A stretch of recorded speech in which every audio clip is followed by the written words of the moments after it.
the odds, we were beating the odds, we were beating the odds again. Beating the odds, week 16. We are streaking. We're going streaking! 12-1 last week. We are 29-8 the last 3 weeks. Season to date, we are 109-69. That is plus 40. Want to wish everyone a Merry Christmas and Happy Holidays. For those of you that have been tailing, it's been a great ride, been killing it.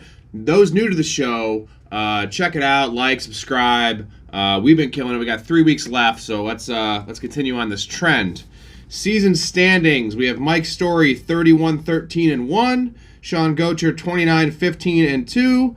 I am 26-19, and Joe is 23-22. Mike Story could not call in today. He is at a company Christmas party. Have fun with that. I'm going to read his picks. You can check him out at sportsbettingintel.com. It's a website he runs. Pretty awesome sites. First pick, he has Christian McCaffrey over 30.5 receiving yards there against Baltimore. I believe the reasoning is that Baltimore just has a really good run defense, and they're going to get him the ball some way. Next bet, Rashee Rice over 66.5 receiving yards. Sky Moore is on IR. They just ruled Kadarius Toney out, so it's pretty much him and Travis Kelce, the only show in town there. Last bet, he is David Njoku over 50.5 receiving yards. Texans are fourth worst for defending tight ends, and Njoku's had 10 targets a game over the last 6 games, including 14 targets last week. Let's hit the phones and hear from Sean Gocher. You can find him at Crush the Book on Twitter. Happy Friday. Coming here with your Week 16 plays. 3-1 last week. We did, I think that was my loss. The only loss on the show, so we did pretty good. I'm going to go with Green Bay, Carolina, over 37.5. That's sitting at minus 117 right now in DraftKings. 2 pretty bad defenses with somewhat improved offenses. I think the number is pretty low. I think it should get into the mid-40s at least. Next, I'm going to go with the Bears, minus 4, minus 112 on DraftKings. This one's pretty simple. I mean, the only thing the Cardinals don't suck at is running the ball. They're 9th in DVOA. But the Bears are the top team against the run since week 8 and the number 3 team in DVOA for the year when they started off like 21st. So it's been very impressive. So the only thing they can do somewhat well is run the ball. Now they won't be able to run the ball. They're about dead last in every other metric. I think they get killed. No concern over tanking for first-round picks since they have it anyway, and I don't think the coach wants to get fired either. So we're going to go with the Bears minus 4. And then I'm going to go over to Seattle, minus 3, minus 120 on DraftKings. The Titans had that win over Miami. It was one of those flukes that always happens in the NFL. That's got to be like their Super Bowl. They're knocked out of the playoffs now. Seattle is not. Seattle needs a win. The Titans' defense is still terrible. I don't think they have anything to play for. So good luck, everyone. Take care. What's up, everybody? Happy holidays. Merry Christmas.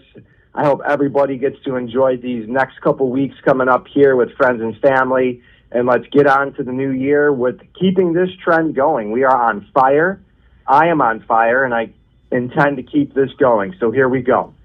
First pick, over 235.5 pass yards for Baker Mayfield. Right now, the Bucs are sitting on a 75% chance to make the playoffs. They could also win their division. So a win here is really going to put them in the driver's seat. They do not want to lose this game. They're at home playing the Jacksonville Jaguars. Pass defense is not that great. Minus 115 on the line, over 235.5 pass yards, Baker Mayfield. On to the second pick, we're going over 14.5 rushing attempts for DeAndre Swift at minus 105. The Eagles have to get back into the win column. I think they're going to stay true to what they do best, which is run the football, ground and pound. They need to get a win to get the positive momentum back on their side. Over 14.5 rush attempts for DeAndre Swift. And for the clean sweep, we're going over 73.5 rushing yards for Chuba Hubbard against the Green Bay Packers' porous rush defense. It's a doable number. I really wanted to go over 16.5 rush attempts, but the odds simply wouldn't allow me at minus 135. I'll go ahead and take those rush yards as well. All good. Over 73.5. Let's go. Keep it going. Merry Christmas. Let's go. Thank you, Joe. Colorful as always. Moving over to my bets. First bet, I have Justin Fields over 57.5 rushing yards. He's only hit this number about 40% of his starts so far this year. Last year, he was hitting 90 yards regularly. The thinking here, it's not even about the matchup. Justin Fields has yet to have a long rush. Like, his longest rush, I think, is like 25 yards this year. Last year, he was breaking up big chunks. He's going to have one giant run in this game that's going to get it alone, maybe a 60-yard touchdown.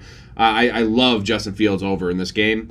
Next one, Tony Pollard has been pretty bad. Report just came out that he is feeling healthy finally. He's been looking better, been playing more snaps than he was previously. Tony Pollard over 78.5. That's rushing and receiving yards. Dolphins are a middle-of-the-pack matchup. I see this game being close. I actually like the Cowboys in this game. They're going to ground and pound. They're going to get him the ball, maybe give him some design screens. Last bet, Justin Jefferson over 79.5 receiving yards. I don't know why this line's so low. He hit it last week in his first game back from that injury. Nick Mullins is a gunslinger. I don't mind the quarterback there. It's a good matchup against the Lions. Poor secondary. They're probably going to be losing in this game. Typically, Justin Jefferson is over 90 yards as his prop, 95, sometimes up to 100. 79 is a gift. Take that all day long. Hope everyone has a great Christmas, good holidays. We'll see you next week, and let's keep on beating the odds. We're beating the odds. We were beating the odds.